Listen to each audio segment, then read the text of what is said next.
Hello friends, आज हम read science के कुछ इम्पोर्टेंट क्वेश्चन डिस्कस करने वाले हैं। फर्स्ट क्वेश्चन है, तापगतिकी का प्रथम नियम सामान्यतः किससे संबद्ध है?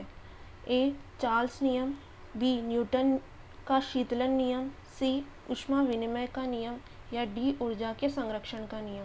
तो इसका करेक्ट आंसर हो जाएगा डी ऊर्जा के संरक्षण का नियम, क्योंकि तापगतिकी या ऊष्मागतिकी का जो प्रथम नियम है वो कहता है कि किसी निकाय द्वारा अवशोषित की गई ऊष्मा की मात्रा निकाय द्वारा बाह्य दाब के विरुद्ध किए गए कार्य तथा निकाय की आंतरिक ऊर्जा में वृद्धि के योग के बराबर होता है।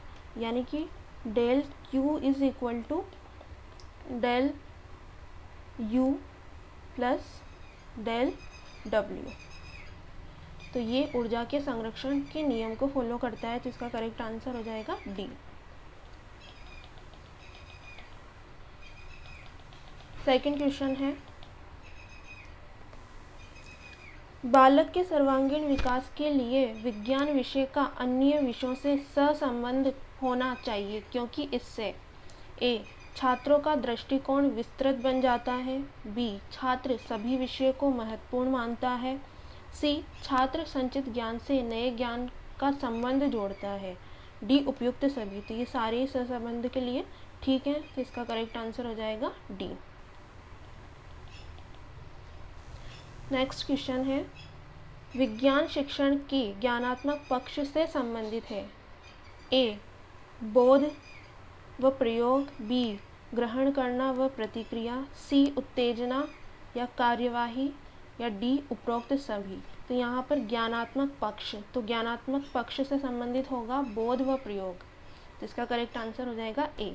जबकि ग्रहण करना और प्रतिक्रिया करना ये है भावात्मक पक्ष से संबंधित, उत्तेजना कार्यवाही है क्रियात्मक पक्ष से संबंधित, तो इसका करेक्ट आंसर हो जाएगा ए। नेक्स्ट क्वेश्चन है, काले वस्त्रों के मुकाबले श्वेत वस्त्र शीतल क्यों होते हैं? ए अपने पास पहुंचने वाले प्रकाश को अवशोषित कर लेते हैं, बी उनके पास जो भी प्रकाश पहुंचता है उसे परावर्तित कर देते हैं, सी प्रकाश भेदन नहीं होने देते, या डी सूर्य के प्रकाश को पूर्णतया शीतल कर देते हैं। तो इसका आंसर हो जाएगा बी उनके पास जो भी प्रकाश पहुंचता है उसे परिवर्तित या परावर्तित कर देते हैं, तो इसका करेक्ट आंसर बी हो जाएगा। फिफ्थ क्वेश्चन है, पृथ्वी निम्नलिखित में से क्या है? ए ऊष्मा की अच्छी परावर्तक है, बी ऊष्मा की गैर अवशोषक है, सी ऊष्मा की अच्छी अवशोषक है, या डी ऊष्मा की खराब अवशोषक और खराब विकिरक है। तो इसका करेक्ट आंसर हो जाएगा डी ऊष्मा की खराब अवशोषक और खराब विकिरक है। अगला क्वेश्चन है, कृषि का विकिरण उच्चतम अवस्था तक पहुंचने पर तरंग दैर्ध्य कैसा होता है? तापमान बढ़ने पर बढ़ जाता है, तापमान बढ़ने पर घट जाता है, सभी तापमानों पर एक समान रहता है, या डी तापमान परिवर्तित होने पर किसी निश्चित ढांचे पर नहीं चलता। तो इसका करेक्ट आंसर हो जाएगा तापमान बढ़ने पर घट जाता है, यानी कि ताप के व्युत्क्रमानुपाती होता है, बढ़ने पर तरंग दैर्ध्य घटेगा और ताप बढ़ने पर तरंग दैर्ध्य घटेगा और ताप घटने पर तरंग दैर्ध्य बढ़ेगा। तो इसका करेक्ट आंसर बी।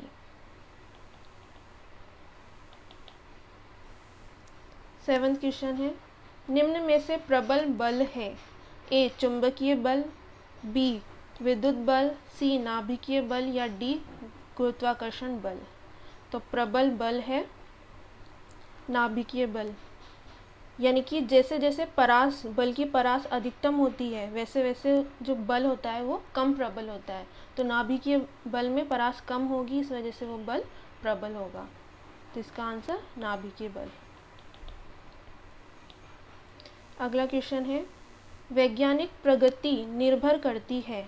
ए संसाधनों की प्रचुरता पर, बी अच्छे मापक पर, सी प्रोत्साहन पर, या डी समृद्ध राष्ट्रीय संस्कृति पर। तो इसका आंसर हो जाएगा अच्छे मापक पर निर्भर करती है। 9th क्वेश्चन, दो निकायों के बीच ऊष्मा के प्रवाह की दिशा निर्भर करती है। अब ऊष्मा का प्रवाह, ए उनकी विशिष्ट ऊष्मा पर, बी उनकी गुप्त ऊष्मा पर, सी उनके अपने अपने तापमान पर, या डी ऊष्मा की उनकी अपनी अपनी मात्रा पर।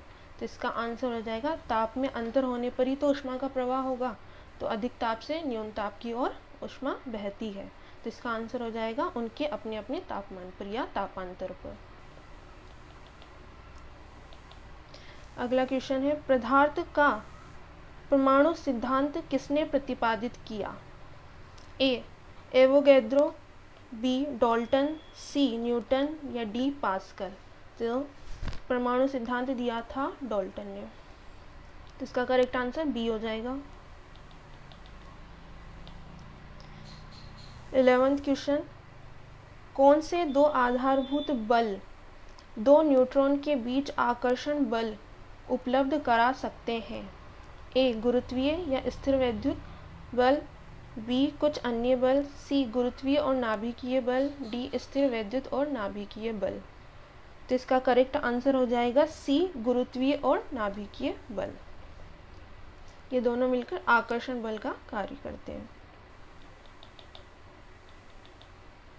अगला क्वेश्चन है, जब दो परमाणुओं के बीच आबंध बनता है तो प्रणाली की ऊर्जा ए वर्धित होती है यानी कि बढ़ जाती है, बी घटती है, सी वैसी ही रहती है, या डी बढ़ती या घटती रहती है। तो इसका करेक्ट आंसर हो जाएगा जब बंध बनता है तो ऊर्जा घटती है, बंध बनने पर ऊर्जा घटेगी। तो इसका आंसर हो जाएगा बी।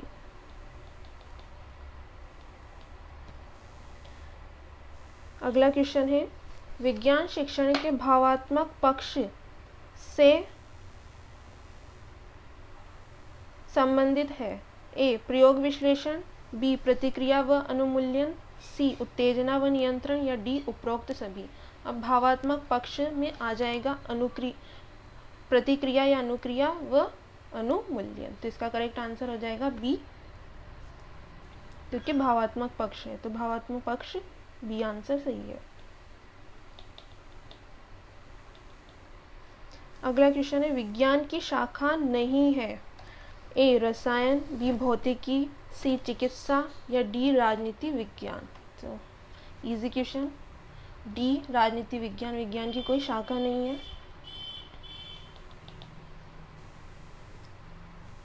अगला क्वेश्चन है, परमाणु तत्व संख्या 29 किससे संबंधित है? एस ब्लॉक से, पी ब्लॉक से, डी ब्लॉक से, या एफ ब्लॉक से। तो जो 29 तत्व है वो है कॉपर, Cu कॉपर जो है डी ब्लॉक से संबंधित। तो इसका आंसर सी हो जाएगा। अगला क्वेश्चन है, कैथोड किरण होती है? ए अल्फा किरणों की या अल्फा कणों की स्ट्रीम, बी इलेक्ट्रॉन की स्ट्रीम, सी विद्युत चुंबकीय तरंग होती है, या डी विकिरण होती है। तो इसका आंसर हो जाएगा ये इलेक्ट्रॉन की स्ट्रीम होती है। अगला क्वेश्चन है, मानव शरीर में प्रचुर मात्रा में कौन सा तत्व होता है? A carbon, B iron, C nitrogen, या डी ऑक्सीजन। तो सबसे ज़्यादा मात्रा में 62% होता है ऑक्सीजन। तो इसका करेक्ट आंसर डी हो जाएगा। अगला क्वेश्चन है, खट्टे स्वाद के लिए कोशिकाएं जीवा के किस भाग में होती है? खट्टे स्वाद के लिए ए अगले, बी पिछले, सी पार्श्व, या डी मध्य। तो खट्टे स्वाद के लिए पार्श्व भाग या जो हमारे किनारे होते हैं उन पर खट्टे स्वाद के लिए कोशिकाएं होती है या कलिकाएं होती है, जबकि जो आगे वाला भाग होता है जीवा का उसमें मीठे के लिए, किनारे या पार्श्व में खट्टे के लिए, मध्य में कोई स्वाद नहीं होता, और जो पिछला भाग होता है उसमें कड़वा। तो इसका करेक्ट आंसर हो जाएगा सी, पार्श्व भाग।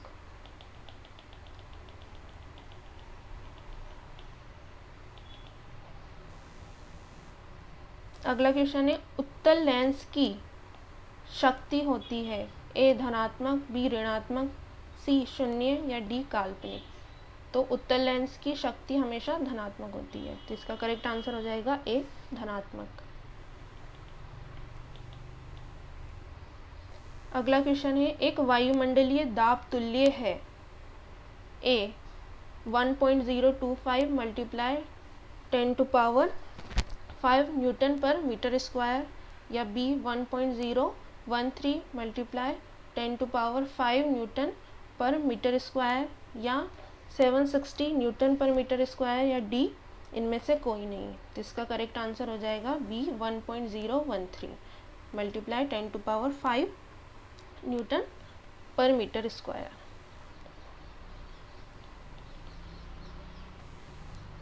अगला क्वेश्चन है, ताप का मात्रक निम्न में से नहीं है ए केल्विन, बी रेकाइन, सी डिग्री, या डी फ़ारेनहाइट। तो इसका आंसर हो जाएगा बी रेकाइन, क्योंकि बाकी सब तो हमने पढ़ा है, केल्विन, डिग्री, फ़ारेनहाइट, जबकि रेकाइन ताप का मात्रक नहीं होता है। तो इसका करेक्ट आंसर बी हो जाएगा। अगला क्वेश्चन है, पशु प्रोटीन को प्रथम श्रेणी का प्रोटीन माना जाता है क्योंकि वह ए अनिवार्य अमीनो एसिड से भरपूर होता है, बी बाजार में सस्ता होता है, सी सुपाच्य होता है, डी खाने में स्वादिष्ट होता है। तो इसका आंसर हो जाएगा ए, अनिवार्य अमीनो एसिड से भरपूर होता है, और ये जंतु शरीर में इसका निर्माण नहीं हो पाता है, इसे बाहर से लेना पड़ता है, इसलिए एक अनिवार्य अमीनो एसिड होता है। तो इसका करेक्ट आंसर ए हो जाएगा। अगला क्वेश्चन है, गहरे तले हुए खाद्य पदार्थ कैंसर जनक होते हैं क्योंकि उनमें प्रचुरता होती है ए वसा की, बी हाइड्रोकार्बन की, सी पकने के तेल की, या डी निकोटीन की। तो इसका करेक्ट आंसर ए वसा हो जाएगा। फैटी एसिड होते हैं इनमें, ट्रांस फैट जिसे बोलते हैं, जो हमारे शरीर के लिए हानिकारक होते हैं।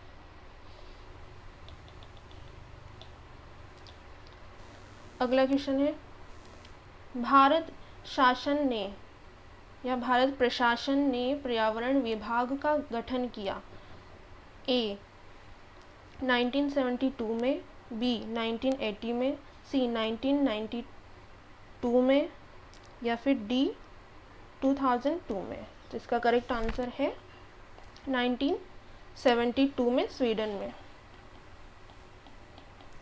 इसका गठन किया गया था। अगला क्वेश्चन है,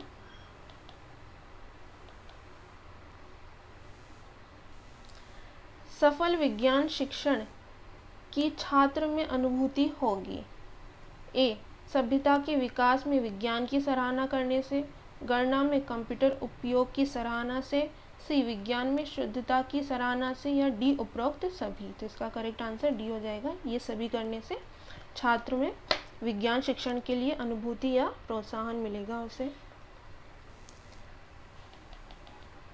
अगला क्वेश्चन है, अनुसंधान विधि के आविष्कारक हैं ए किलपैट्रिक, बी H.I. आर्मस्ट्रॉन्ग, सी जॉन डीवी, या डी स्कीनर। तो इसका करेक्ट आंसर हो जाएगा बी H.I. आर्मस्ट्रॉन्ग।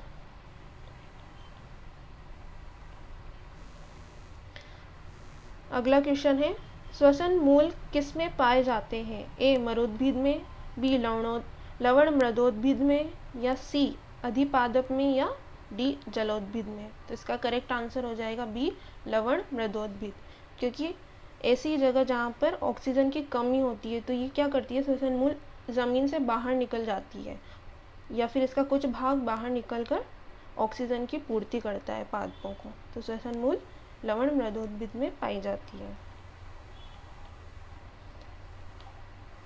अगला क्वेश्चन है, स्वपरागण का परिणाम क्या होगा ए बहिप्रजनन, सी अंतःप्रजनन, बी अंतःप्रजनन, सी विरल प्रजनन, या डी अति प्रजनन। इसका आंसर हो जाएगा बी अंतःप्रजनन, क्योंकि स्वपरागण में क्या होता है, जो पादप का पुष्प है वो पुष्प स्वयं के ही पराग से परागित हो जाता है या पराग कणों से उसमें परागण हो जाता है। तो स्वपरागण किसका एग्जाम्पल हो जाएगा? अंतःप्रजनन का। तो इसका करेक्ट आंसर है बी। अगला क्वेश्चन है, डीएनए का जलरागी स्वरूप किसकी मौजूदगी के कारण होता है?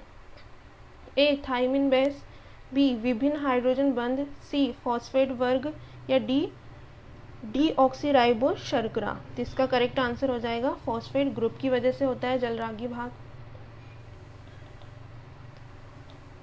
अगला क्वेश्चन है, लास्ट क्वेश्चन,